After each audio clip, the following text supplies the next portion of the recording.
ప్రజలకు విజ్ఞప్తి. రేపు జరగబోయే పార్లమెంట్ ఎలక్షన్లో భారతీయ జనతా పార్టీని అఖండ మెజారిటీతోటి గెలిపించవలసిందిగా ప్రజలకు విజ్ఞప్తి చేస్తున్నాను. ఎందుకంటే ఇప్పుడున్న వ్యవస్థలో మన ఉన్నటువంటి ప్రధానమంత్రి గారు మోడీ గారు ఆయన మించిన సముద్రకళ నాయకుడు ఏ పార్టీలో లేడు. ఇండియాలో ఏ పార్టీలో లేడు.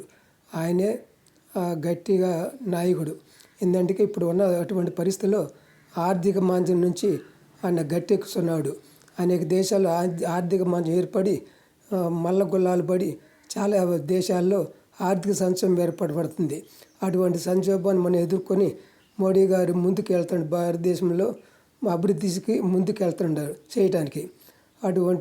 అట్లే కాకుండా నేషనల్ రోడ్లు ఎన్నో హైవే రోడ్లు దేశంలో ఎక్కువగా బాగా అభివృద్ధి చెందిన నేషనల్ హైవే రోడ్లు ప్రోత్సహిస్తున్నారు. ప్రైవేటీకరణ రూపంలో ఎన్నో జాతీయ రహదారులు కానీ ఓడరేవులు కానీ అనేక రంగాల్లో అభివృద్ధి చేయటం వల్ల కొన్ని లక్షల మందికి ఉపాధి పొందుతున్నది.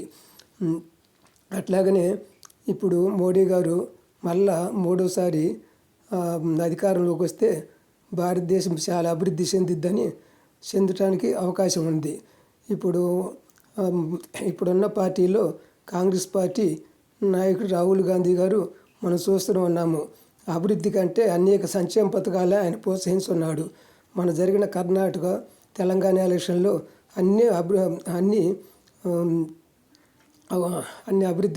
అభివృద్ధి పథకాలు కాకుండా సంక్షేమ పథకాలే పెట్టుకొని రాష్ట్రాలు మల్లగొల్లాలు పడుతున్నాయి. అభివృద్ధి చేయడానికి అవకాశం లేక బస్సులు ఫ్రీగా, తర్వాత అనేక రకాలు బస్సులే కాకుండా స్త్రీలకి బస్సులో ఫ్రీగా ప్రయాణం చేయడానికి, తర్వాత నెలసరి మొత్తం ఇవ్వటానికి అనేక రకాల ఉచిత పథకాలు పెట్టి అభివృద్ధి చేయడానికి అవకాశం లేకుండా రాహుల్ గాంధీ ప్రయత్నిస్తున్నాడు. పోయినసారి కూడా రుణాలు మొత్తం రద్దు చేస్తామని, ఒక ఇంటికి 4,000 ఇస్తారని చెప్పేసి అనేక సంక్షేమ పథకాలు ఇస్తారన్నా కూడా ఆయన గెలవలేకపోయాడు.